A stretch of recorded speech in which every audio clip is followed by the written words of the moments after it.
it where she sees the line, she falls to it, then she L's, and then her hips come through, and then she gets a kick, and that lifts her up. That's where she's seeing right there. She's seeing it, okay? And this is just building in a strap again. I've got a speed to make an interchangeable high ball. And she's overdoing the shapes, and so she just swings over the top. And I always get the question, so I'll answer now, why so much arch? Again, I think you want to overdo the position so they don't do the L early. So as she's falling here and driving, with that arch, her hip now is going to move farther and faster to the bottom of the bar than if she was flat. Okay, and it's going to naturally make her get the L. As she evolves as an athlete, I'm going to start to straighten that out, and I'm going to use gravity a little more. But I want to develop the timing first.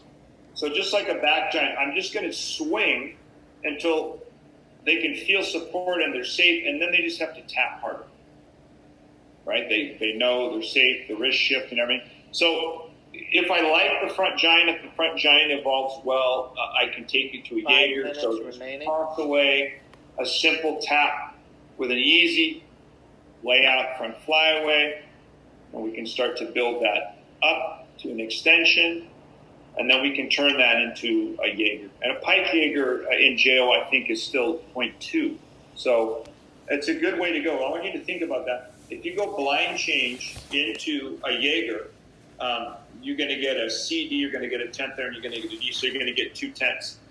If you do a pike Jaeger, you're going to get 3 tenths. If you did a full pirouette and then a blind, you're going to get your bonus, because you're going to go D, C, D, or C, E. Now I'm going to start putting all this stuff together that we've developed. So for a level 9, a stock routine is going to be a circle to a turn, and that's a tenth, and a turn to release is 2 tenths. So in 3 skills, I've got my 3 tenths.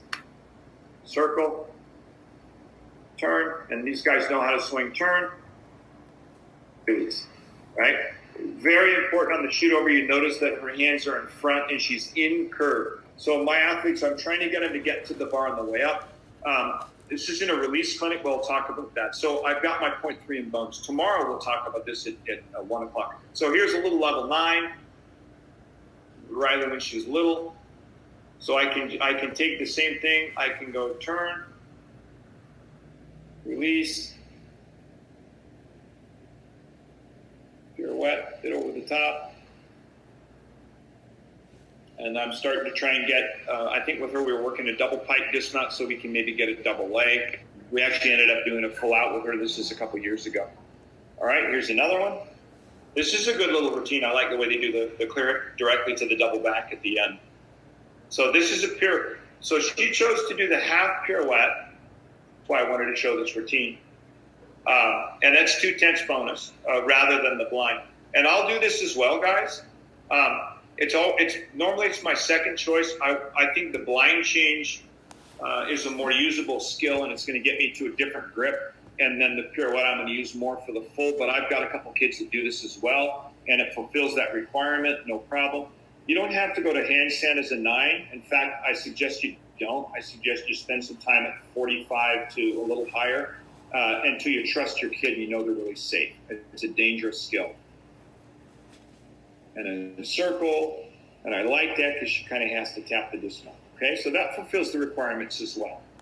All right, so now I'm 9. I'm starting to think about 10. I'm adding rotation and power to my circles now. So now I'm starting to try and hop and freeze off the bar. I want to be right in the middle, and I want body tension coming back to the bar. I'm trying to develop a pattern of movement here where the kid is tight